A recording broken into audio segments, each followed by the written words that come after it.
এখন বিএনপি হয়ে গেছে সালাউদ্দিন সাহেবের বিএনপি। আমরা তাদের সাথে একমত হয়ে আমি বলতে চাই এই জুলাই বিপ্লব, সেটা জুলাই বিপ্লব পরবর্তী যে নতুন একটা স্পাইরেশন, নতুন বাংলাদেশের স্বপ্ন, এটা হচ্ছে একটা জেনারেশনাল লড়াই, আমাদের একটা প্রজন্মের লড়াই।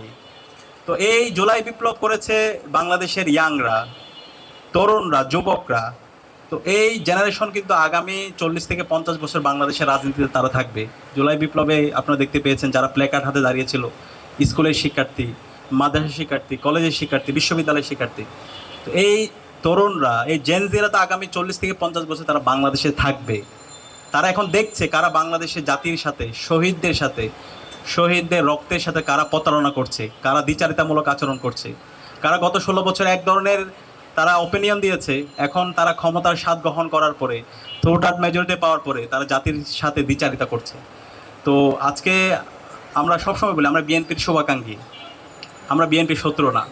আমরা আশা করেছিলাম শহীদ জিয়ার যে বিএনপি অথবা বেগম খালেদা জিয়ার যে বিএনপি, বর্তমান বিএনপি সে আকাঙ্ক্ষা ধারণ করবে, কিন্তু আমরা দেখতে পেয়েছি জুলাই বিপ্লব পরবর্তী 1.5 বছর জুড়ে সারা দেশে চাঁদাবাজি, টেন্ডারবাজি, সন্ত্রাস, শাহজানি, সব কিছু মিলিয়ে সেই বিএনপিতে নাই।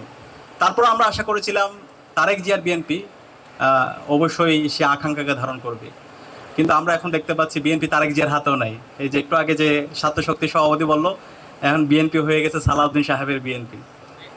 এবং এখন বিএনপি আলটিমেটলি হচ্ছে তাদের, আমাদের কাছে মনে হচ্ছে বিএনপি তার নিজের হাতে নাই। এখন যা কিছু হচ্ছে সব কিছু তাদের হাতে নেই। সে আগের মতো করে আমরা দেখতে পাচ্ছি সে ডিপ স্টেটের খেলা, আগের মতো আমরা দেখতে পাচ্ছি প্রেসক্রিপশনের খেলা। তো এই প্রেসক্রিপশনের খেলা, ডিপ স্টেটের খেলা, সেই খেলা এখন বাংলাদেশে চলবে না। যারা এই কাজ করছেন বিএনপিকে আমরা আবারও অনুরোধ করব, আপনারা যে অধ্যাদেশগুলো বাতিল করেছেন, যে জনরায়কে উপেক্ষা করছেন, সেই সিদ্ধান্ত থেকে বের হয়ে এসে শিক্ষার্থীদের যে আকাঙ্ক্ষা, ছাত্র সমাজের যে আকাঙ্ক্ষা, 70% মানুষের যে আকাঙ্ক্ষা, সেটাকে ধারণ করেন। সংস্কারের করলে সেটা আপনাদের লাভ। আপনারা গত 16 বছর জুড়ে সেই সংস্কারের কথা বলেছেন। আপনাদের যে 31 দফা, সেই 31 দফার প্রত্যেকটা দফাগুলো সংস্কারের পক্ষে।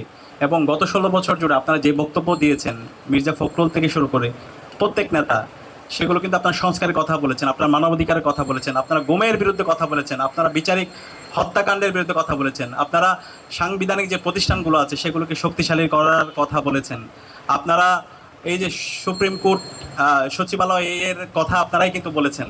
এরপর সংবিধান সংস্কার কমিশন গঠনের কথা আপনারা বলেছেন, পিএসসিকে স্বাধীন করার কথা আপনারাই বলেছেন। কিন্তু আমরা এখন দেখতে পাচ্ছি সম্পূর্ণ দ্বিচারিতামূলক আচরণ। আজকে আমরা অনেক ক্ষেত্রে দেখতে পাচ্ছি আমাদের কিছু বন্ধুরা আমরা যে আলাপগুলো করছি সেগুলো নিয়ে তারা হাসাহাসি করছে। এই যে জনরায়কে উপেক্ষা করে আজকে বিএনপি যে অবস্থান নিয়েছে এবং যে অধ্যাদেশগুলো বাতিল করেছে, সেটার প্রতিবাদে আমাদের ঢাকা বিশ্ববিদ্যালয়ের 2 জন শিক্ষার্থী রাজু ভাস্কর্য 72 ঘন্টা টানা তারা অনশন করেছিল। সেই অনশন নিয়ে তারা হাসাহাসি করছে। আমাদের লজ্জা লাগে। আমরা তো ফেসিবাদী আমলে ছাত্রলীগকে এই ধরনের আচরণ করতে দেখেছি। তা আমরা কি আবার সে আগের কায়দায় সেই ফেসিবাদী ছাত্রলীগের বিকল্প একটা সংগঠনকে দেখতে পাচ্ছি? আমরা চাই না আপনাদেরকে সেই অবস্থায় দেখতে।